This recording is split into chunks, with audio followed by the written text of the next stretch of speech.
చూడు కనిష్క, అభి చేసిన పని నాకు ఎప్పటికీ ఇష్టం ఉండదు. తను చేసిన మోసానికి నేనంత త్వరగా క్షమించలేను. అలా అని నా భార్య గురించి ఇంకొకరు తప్పుగా మాట్లాడితే నేను చూస్తూ ఊరుకోలేను. ఏంటి ఏంటి భార్య భార్య అని? నీ పక్కన నిలబడ్డానికి కూడా అభికి చోటు లేదు అంటావు. అభికి ఆ స్థానం ఇవ్వను అంటావు.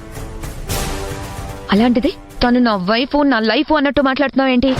చూడు కనిష్క, మనిద్దరి మధ్య అగ్రిమెంట్ ఉంది కాబట్టి నీ దగ్గర నోరు మూసుకొని పనిచేస్తున్నాను. దాని అర్థం నువ్వు ఏమన్నా పడతానని కాదు, నువ్వు చెప్పిన దానికి తలాడిస్తూ కూర్చుంటానని కాదు. ఇప్పుడు చెప్తున్నాను, జాగ్రత్తగా విను. నువ్వు నా భార్య గురించి గాని నా కుటుంబం గురించి కానీ నోరు జారే ముందు 1కి 4 సార్లు ఆలోచించి మాట్లాడు. లేకపోతే ఆ తర్వాత వచ్చే పరిణామాలు చాలా తీవ్రంగా ఉంటాయి. గుర్తుపెట్టుకో.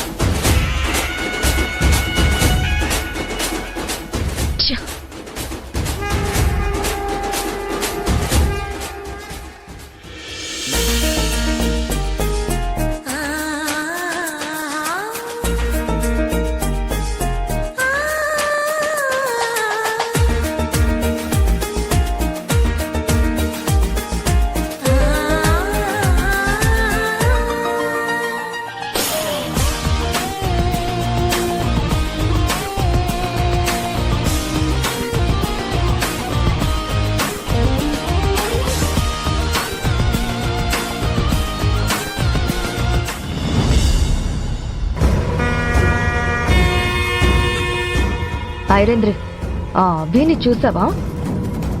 వేదవతి నాటు వైద్యశాల అని బ్యానర్ కూడా కడుతోంది. కనబడుతోంది దాని నిర్వాకం. అత్తయ్యని బుట్టలో వేసుకోవడానికి ఇదొక దారి. ఈ అభికి మామూలు తెలివితేటలు లేవు. ఎప్పుడు ఎవరిని బుట్టలో పడేయాలో, ఎవరిని ఎలా తన దారిలోకి తెచ్చుకోవాలో బాగా తెలుసు. ఇప్పుడు ఈ నాటు వైద్యశాల పేరు చెప్పి వేదవతి నాటు వైద్యశాల అనే బ్యానర్ ని అడ్డం పెట్టుకుని పెద్దమ్మని ప్రసన్నం చేసుకోవాలనుకుంటున్నట్టుంది.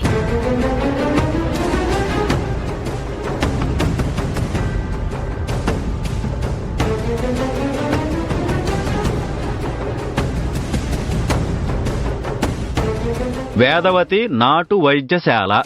అమ్మా అభి, చాలా బాగుందమ్మా. కానీ మీ అత్తయ్య పేరు ఎందుకు పెట్టావమ్మా?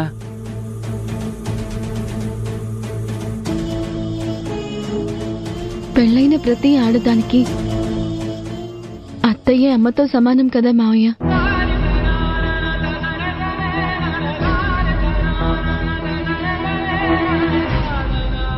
అమ్మ పేరు పెట్టుకుని ఏ పని మొదలుపెట్టినా అది విజయం సాధిస్తుందని నా నమ్మకం.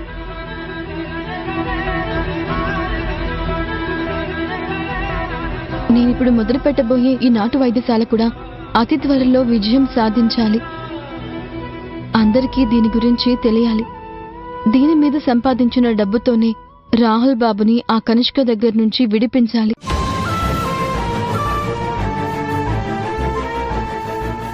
ఇవన్నీ దిగ్విజయంగా జరగాలి అంటే అత్తయ్య పేరే కరెక్ట్ అని నాకు అనిపించింది మావయ్య. ఇదిగో వేద, నీ కోడలను చూసావా? నిన్నేమో తను అమ్మతో సమానంగా చూస్తోంది, నువ్వేమో కోడల్లాగా కాదు కదా, కనీసం ఒక మనిషిలాగా కూడా చూడడం లేదు.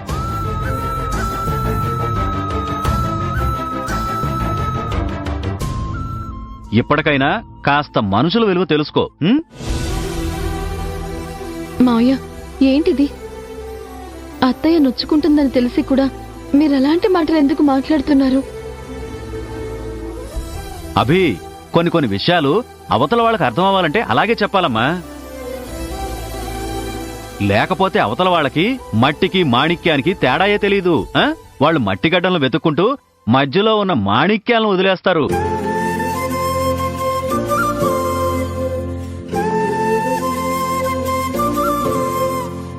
మావయ్య, దయచేసి ఇక అత్తయ్యని ఏమీ అనకండి. అత్తయ్యని నేను అభిమానించినంత మాత్రాన అత్తయ్య కూడా నన్ను అభిమానించాలి అని లేదు కదా.